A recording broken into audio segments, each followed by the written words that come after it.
3 semester 2. Perkenalkan, nama saya Asnita, NIM 602022021 Prodi Ekonomi Syariah kelompok 3 semester 2. Perkenalkan, nama saya Muhammad Yusuf, NIM 60202202021068 Prodi Ekonomi Syariah 3 semester 2. Perkenalkan, nama saya Andina Fitri, NIM 602022021069 Prodi Ekonomi Syariah 3 semester 2. Perkenalkan, nama saya Azahridul Islami, NIM 602022021070 dari Prodi Ekonomi Syariah 3 semester 2. Apa sih itu etika penulisan karya tulis ilmiah? Etika adalah norma atau standar aturan perilaku yang membahas secara kritis, rasional, dan sistematis tentang moral serta mengarahkan moral tersebut untuk memilih perilaku kita sendiri dan hubungannya dengan yang lain. Banyak para ahli berpendapat bahwa etika merupakan cabang filsafat tentang perilaku manusia yang memandangnya dari baik dan buruknya perilaku tersebut. Setiap kali, etika dan moral diperlakukan sebagai istilah yang sinonim, walaupun sebenarnya terdapat perbedaan. Etika adalah filsafat moral yang membahas norma yang menentukan standar aturan perilaku manusia dalam hidupnya. Sedangkan moral adalah sistem nilai tentang bagaimana kita hidup sebagai manusia. Memiliki gagasan dan hasil pikirannya yang diungkapkan dalam berbagai pernyataan atau kalimat. Berbagai pernyataan dari gagasan dan hasil pikirannya tersebut harus bisa dihormati dan dihargai sebagai miliknya. Etika penulisan ilmiah adalah norma atau standar aturan perilaku yang harus dilakukan dan yang tidak boleh dilakukan oleh penulis tentang baik dan buruknya cara penulisan ilmiah. Dalam hal ini yang dinilai bukanlah benar dan salahnya suatu karya tulis ilmiah, melainkan baik dan buruknya cara penulisan ilmiahnya serta penulis yakin tahu baik buruk baginya. Seorang penulis bisa saja telah menulis dengan benar suatu karya tulis ilmiah, tetapi tetap ada resiko bisa melanggar etika penulisan ilmiah. Oleh karena itu, etika penulisan ilmiah bertujuan agar penulis dapat mengetahui bahwa walaupun ia memiliki kebebasan dan bisa bertindak secara mandiri atau otonom dalam menulis karya tulis ilmiah, penulis harus mampu mempertanggungjawabkan apa yang ditulisnya sehingga satu, standar kualitas karya tulis ilmiah dapat terpelihara dan terjaga, serta masyarakat terlindungi dan terjaga kepentingannya masing-masing dan terlindungi dari kemungkinan dampak negatifnya. Sifat etika penulisan karya tulis ilmiah.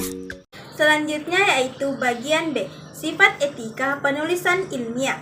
Sifat etika penulisan ilmiah terdiri atas kejujuran atau honesty, bebas dari plagiarisme, menjunjung hak cipta, keabsahan atau validity, serta keterandalan atau reliability, accuracy, and consistency.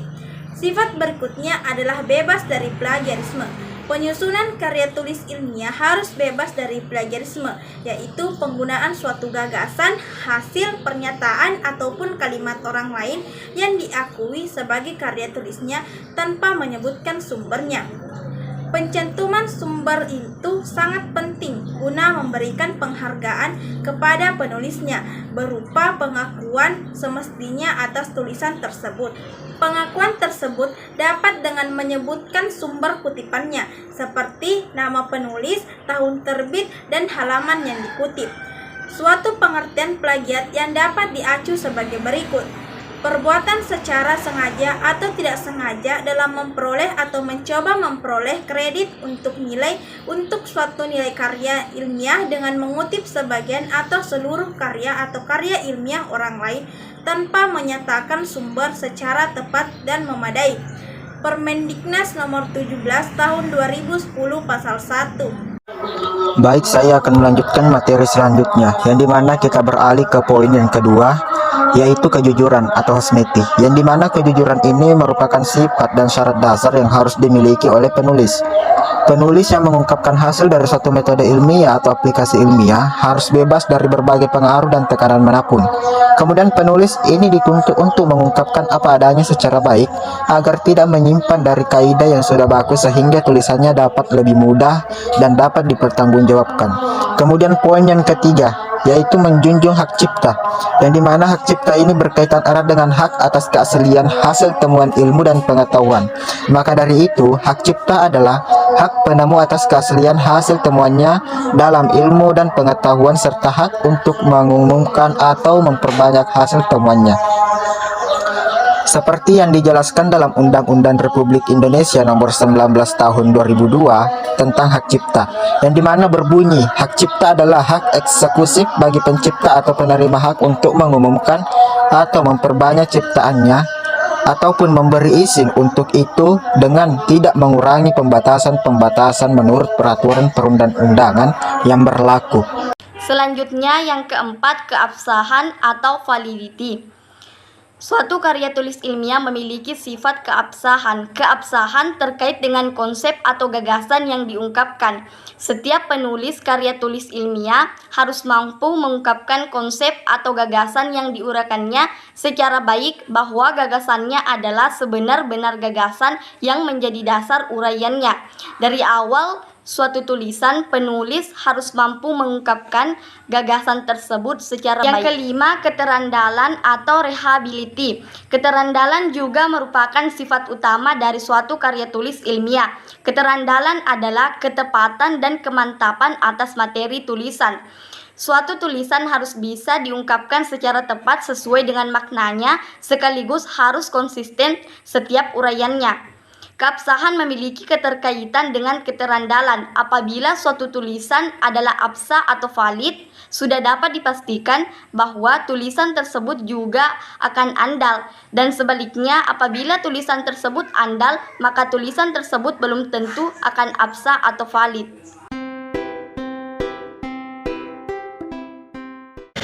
Terkait dengan etika penulisannya, yang saya ketahui itu ada beberapa. Yang pertama itu hadas atau kejujuran. Maksudnya di sini seorang penulis itu dituntut untuk jujur dalam melakukan penelitian, terutama dalam hal pengumpulan data. Terlebih lagi ketika pada saat melakukan pengetikan atau penulisan karya tulisnya, penulis itu dituntut untuk menulis apa adanya dan didapatkan di lapangan. Nah, kemudian yang kedua itu objektif. Maksudnya apa yang ditulis di dalam karya tulisnya itu harus bersifat sesuai dengan fakta, sesuai dengan apa yang didapatkan di lapangan. Ketika di lapangan yang terjadi A, jangan ditulis B di situ. Kemudian selanjutnya ketelitian. Seorang peneliti itu dalam membuat atau menyusun karya tulis ilmiah harus terlebih lagi ketika dalam hal seperti ejaan atau katanya harus sesuai dengan PBD atau UI atau Kemudian selanjutnya ada segi keterbukaan.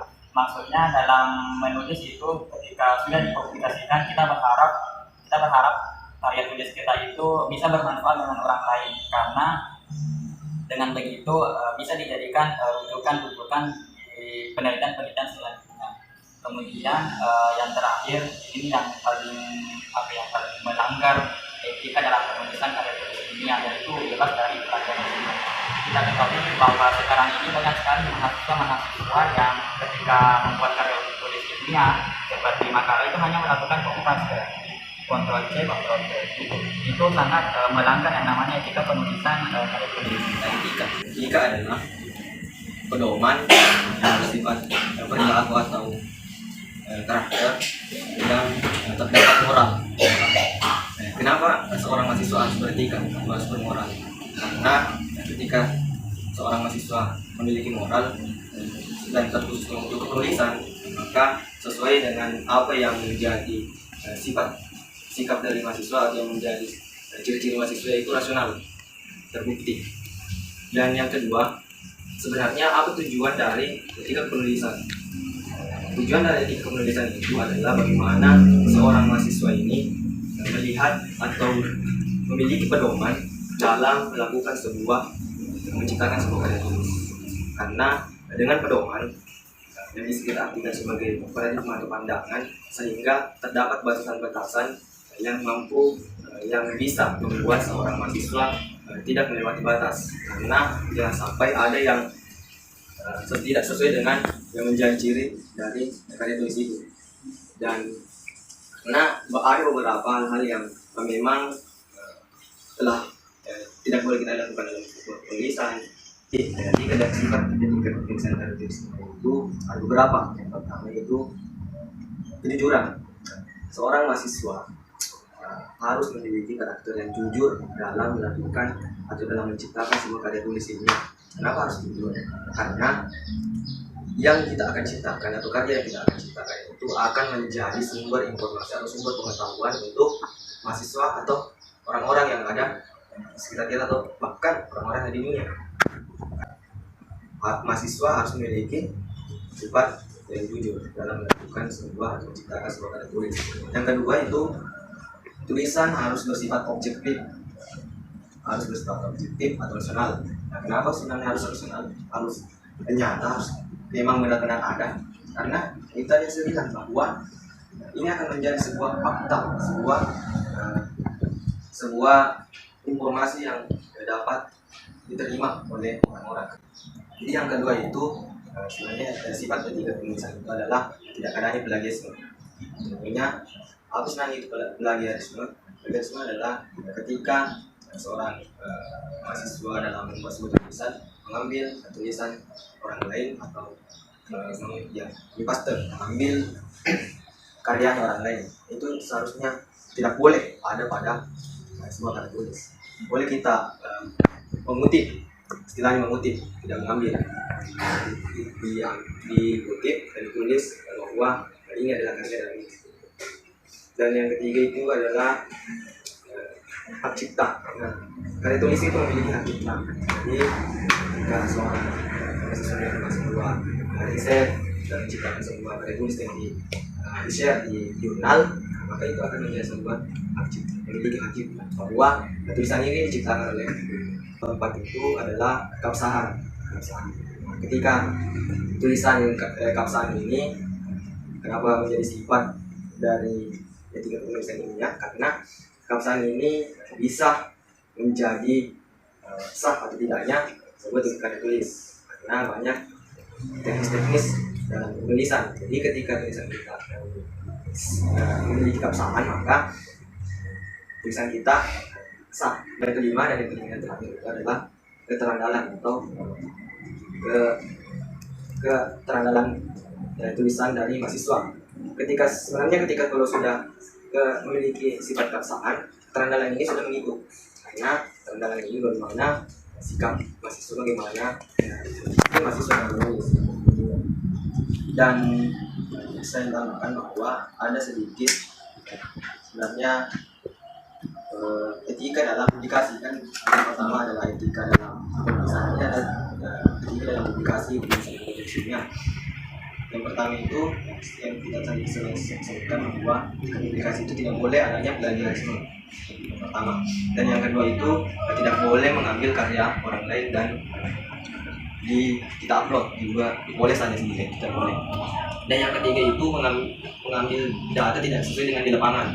Contohnya ketika kita meriset atau melakukan sebuah penelitian dan tulisan kita ternyata tidak sesuai dengan apa yang kita teliti, itu tidak boleh dalam publikasi. Yang keempat itu adalah publikasi ganda. Kenapa publikasi ganda ini dilakukan? Karena kita telah mengupload tulisan kita di jurnal yang satu, dan ternyata kita mengupload lagi di jurnal yang satunya, itu tidak boleh. Karena mengapa? Karena itu menjadi publikasi tidak boleh dalam. Yang saya tahu itu yang pertama kita harus punya nilai-nilai kejujuran. Maksudnya itu apapun yang ketika kita melakukan penelitian, misal pada saat nanti penelitian itu terjadi kegagalan atau ada kekurangan, maka kita tetap harus menunjukkan hal tersebut di hasil penelitiannya kita, supaya nanti ketika orang yang menggunakan hasil penelitian kita menjadikan dia kutipan, itu mereka tidak melakukan kesalahan. Terus yang kedua itu harus objektif. Ketika kita melakukan penulisan karya tulis ilmiah, jangan kita memasukkan perasaan ketika kita melakukan penulisan tersebut. Apapun yang ada di lapangan, fakta itu kita harus tetap masukkan di hasil penelitian kita. Terus yang ketiga itu keterbukaan. Maksudnya hasil penelitian kita itu seharusnya kita publikasikan supaya bisa bermanfaat bagi masyarakat dan juga bisa digunakan orang-orang ketika mereka melakukan penelitian selanjutnya. Terus harus teliti. Nah, teliti di sini seorang peneliti itu harus minimal meminimalisir suatu kesalahan, karena kesalahan itu ada ketika peneliti itu tidak peduli atau tidak teliti dengan apa yang mereka teliti. Terus sebaiknya itu harus sangat dihindari yang namanya plagiarisme. Jadi ketika kita mengutip penelitian terdahulu, wajib sekali kita masukkan nama dari penulis yang hasil penelitian terdahulu tersebut.